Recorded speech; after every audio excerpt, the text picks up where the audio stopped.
Israel menyerang Gaza, Palestina ketika gencatan senjata dengan Hamas masih berlangsung. Apakah sanksi akan dijatuhi PBB usai KTT perdamaian Gaza? Kita bahas bersama Guru Besar Hukum Internasional Universitas Indonesia Hikmahanto Juwana. Prof, selamat petang. Selamat petang, Cindy. Prof Hikmahanto, ini kan posisinya Israel dan Hamas lagi saling tuding soal siapa yang duluan melanggar kesepakatan gencatan senjata. Ketika kondisinya seperti ini, siapa yang sebenarnya bisa masuk untuk menengahi konflik? Ya, sebenarnya harusnya ada fact finding mission gitu ya, untuk melihat sebenarnya kejadiannya seperti apa. Karena memang saling tuding dari pihak Israel mengatakan ada 2 personil IDF yang ditembak oleh Hamas, lalu kemudian atas dasar itu ada pembalasan melalui airstrikes yang tidak ditujukan ke Hamas sebenarnya, tapi juga ditujukan kepada rakyat sipil. Nah, yang saya dengar saat ini fact finding mission itu dari Amerika Serikat. Jadi Steve Witkoff, utusan Presiden Trump di Timur Tengah, dan kemudian menantu dari Presiden Trump itu akan datang ke Gaza dan mencoba untuk mencari fakta-fakta yang terjadi begitu. Ini siapa yang memulai dan siapa yang harus disalahkan gitu ya. Tapi idenya adalah fact finding mission ini untuk supaya gencatan senjata yang sekarang ini jadi sangat rapuh gitu ya. Bisa saja Hamas akan menyerang balik kepada Israel, dan demikian pula dari Israel akan menyerang balik kepada Hamas di Gaza, yang tidak terbatas pada pejuang-pejuang Hamas tetapi pada rakyat Palestina yang tidak berdosa. Oke, Prof. Nah, ini yang harus dicegah. Prof, tapi kan tadi, oke, AS akan mengirimkan utusannya untuk melihat kondisinya seperti apa. Tapi dengan sikap Trump yang sudah bilang kalau akan mempertimbangkan kasih lampu hijau untuk Israel melanjutkan operasi militer, kalau versi mereka Hamas ditemukan tidak menghormati kesepakatan gencatan senjata. Ini posisi yang sebenarnya netral nggak? Ya, menurut saya sih apa yang disampaikan Trump itu tidak netral, tapi justru merupakan ancaman seolah-olah dari pihak Hamas lah yang bersalah.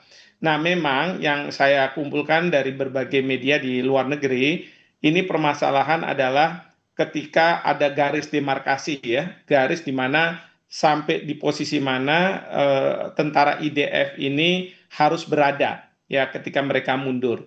Nah, sayangnya peta itu kalau diterjemahkan ke dalam bentuk apa namanya kenyataan, itu kisi-kisinya atau titik-titiknya di mana itu nggak jelas, karena semua gedung-gedung di sana sudah runtuh. Jadi kita tidak tahu gitu ya posisinya di mana.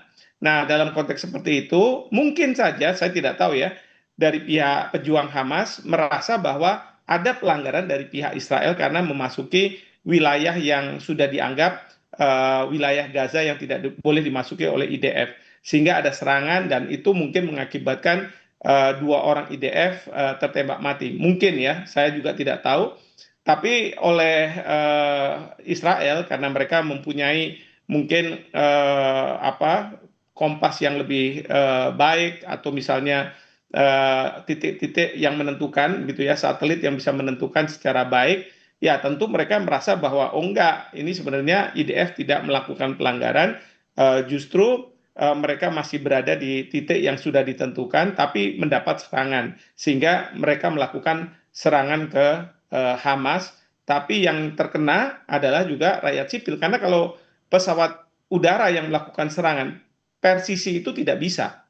Ya, harusnya serangan itu dilakukan katakanlah gitu ya oleh eh, pasukan darat, tapi kan pasukan darat khawatir kalau mereka nanti akhirnya tertawan atau mungkin juga tertembak, sehingga yang paling memungkinkan adalah pesawat-pesawat tempur lah yang melakukan tembakan-tembakan Nah, seperti itu. kalau kayak gini, Prof, berarti gimana dong nasib kesepakatan gencatan senjata yang baru aja pada kemarin di KTT Mesir? Ya, seperti saya katakan, ini rapuh sekali kalau udah seperti ini. Artinya bisa saja kesepakatan yang sudah dibuat itu tidak berhasil karena apa? Karena mungkin Hamas melakukan serangan balasan ke Israel, dan Israel juga akan melakukan serangan balasan, dan tentunya Iran sebagai negara yang selama ini berada di belakang Hamas tidak bisa berdiam diri, tetapi juga mensuplai senjata untuk melakukan serangan ke Israel. Demikian juga Amerika Serikat, dia tidak akan berdiam diri, dan kemudian akan mensuplai senjata juga ke Israel untuk kemudian terjadi perang. Nah, pertanyaannya sekarang adalah bagaimana reaksi dunia? Satu. Yang kedua, sebenarnya masalah ini bisa dihindari kalau International Stabilization Force itu segera diturunkan. Nah, ini kan masalahnya kan masih belum sampai ke arah sana, ya. Karena harusnya kalau menurut saya, ini kan Hamas sudah memenuhi kesepakatannya, yaitu mengembalikan para sandera dari Israel, hidup maupun mati, ke Israel. Dan itu sudah dilakukan. Lalu kemudian kesepakatan berikutnya adalah IDF harus mundur. Dan kemudian bantuan-bantuan itu masuk. Nah, yang saya dengar kadang-kadang bantuan itu tersengal-sengal gitu ya, karena dari Israel ada juga upaya untuk memblokade bantuan-bantuan itu. Padahal itu kan nggak boleh. Nah, jadi ini pentingnya ISF, International Stabilization Force, itu ada di situ untuk mengawal gencatan senjata yang sudah disepakati. Kalau tidak ya seperti ini.